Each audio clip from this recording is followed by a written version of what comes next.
Hey there, Jake here from CVP.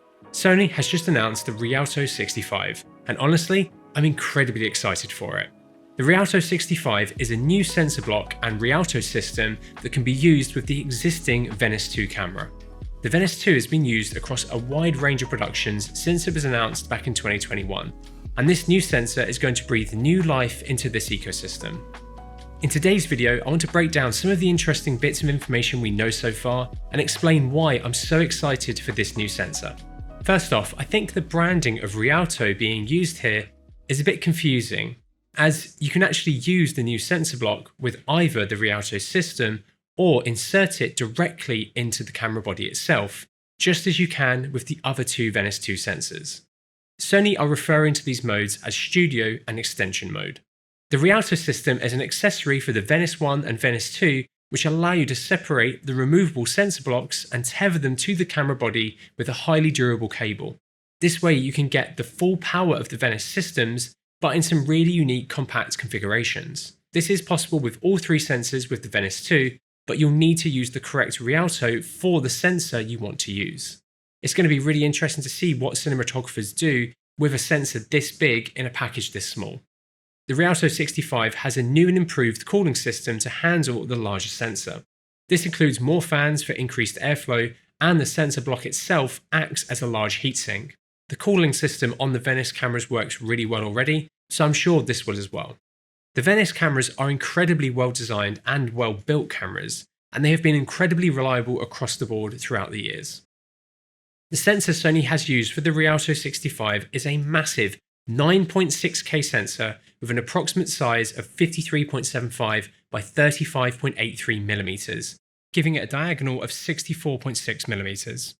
That is absolutely massive, and closer to the size of the sensors used inside of proper medium format stills cameras from the likes of Phase 1 and Hasselblad. The Alexa 265 and 65 are a touch wider, but are over 10mm shorter. The 3x2 open gate is going to have a really special look to it with the right lens.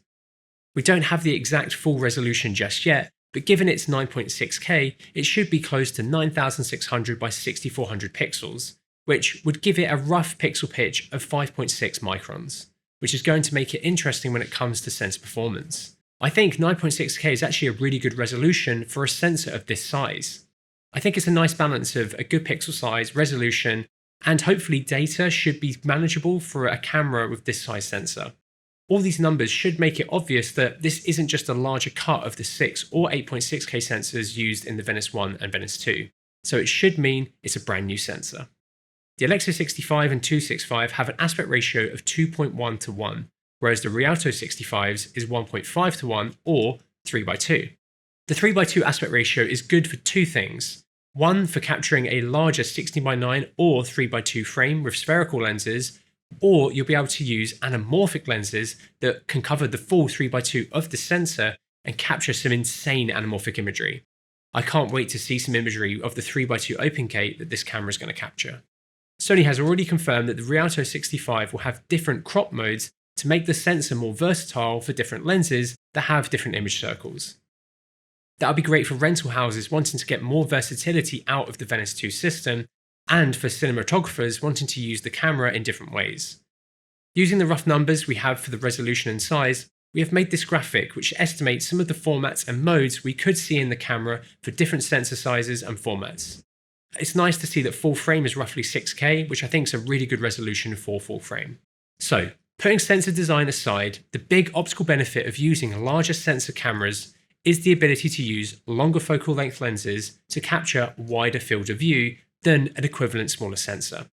So if we take the width of this new sensor and divide it by 36mm, we can see that it has a crop factor, compared to full frame, of 0.66 times. So if we are talking about depth of field and field of view matching and equivalencies, to match a 50mm f2 lens being used on the RIALTO 65 when using the full sensor, you would need to use a 33mm f1.3 on a full frame camera to match it. This is what I associate as the look of medium format imagery. Longer focal length lenses, but wide fields of view. And optically, this comes with its benefits as well. But the main one is that longer lenses will often have better distortion profiles than wider focal lengths. So you can get wider angles with different perspectives and distortion profiles. We have just launched our biggest auction yet, and it features the complete inventory of Electrofilm and TV rental houses. That means that there's a bunch of cameras, lenses, lighting, grip, audio, monitoring, and accessories from brands such as Arri, Sony, Canon, Aperture, and loads more. Bidding and shipping is available globally, and it starts on the 29th of June. So if you want to grab yourself a bargain, head over to our website. Link is in the description or on screen now. Out of the box, the RIALTO 65 doesn't come with a lens mount. It looks like it uses a similar set of threads to the original lens mount on the other Venices, but it also has a new set of screws around the mount of those sets of threads, which is interesting. Lights have also announced that they're making an LPL mount for this camera, which looks like it's going to be the main one for the 65. This LPL mount comes with a PL mount adapter as well, which will make it really versatile for getting a bunch of lenses onto the 65.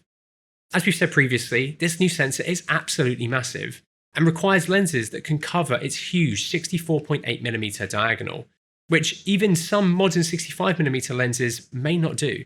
So this does mean that testing lenses with this new format in mind is going to be very important. We've got our fantastic lens tool on our website, but the measurement camera we use for that has a sensor size of 49.105 by 36.829mm.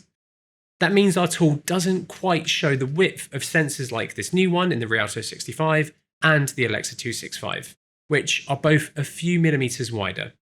However, it does cover the height of these sensors. This does mean that our tool won't quite show a true coverage representation, but it is close and still a good starting point to see if a given lens can cover these new sensors. But obviously this is only the illumination it's showing. It's not showing how a lens's performance changes across its image circle. So if you're looking to use any kind of larger format camera with a certain set of lenses, I would also suggest coming in and testing them out yourself. The Venice 6 and 8.6K sensor blocks have their fantastic ND systems built in, and we were wondering whether the 65 would have any internal ND options. And while it doesn't have the same internal turret system of the 6 or the 8K, you do have the option to slide in filters via the filter slot on the side of the sensor. It's a similar system to the one that Sony have designed for the RIALTO Mini, and you'll have options to go from clear all the way up to 8 stops in single stop increments. It's great that this has been thought about, and while it's not as practical as an internal variable ND system, it's better than nothing, and given the size of the NDs, not at all surprising, as cramming a filter system into this block and still keeping it a nice size would have been very hard to do. This is going to make compact setups much easier to achieve. The Venice ecosystem is now incredibly well fleshed out. You have the different sensors, different remote shooting options, a compact body design that can easily be rigged up or stripped back, and an excellent post workflow. It's great that Sony have made this sensor for the Venice 2 system, as it means that existing owners of the Venice 2 are going to get even more life out of their cameras, whether that's a rental house or owner-op. We have the Venice 2 available to demo in our UK and European showrooms, so if you want to get your hands on one and learn more about the system, please reach out to our brilliant demo team. I'm super excited to learn more about this new system and get some time shooting with it. It's going to be really interesting to see what the weight of the rig is overall, what formats and frame rates it can shoot, and how it performs generally. There are of course a few cameras in the 65mm space already now, but they all have different compromises and caveats, so I'm really intrigued to see where the Venice 65 slots in. Personally, I think it has not only the potential to be used on the higher end features, but also more independent productions wanting to harness the 65mm look.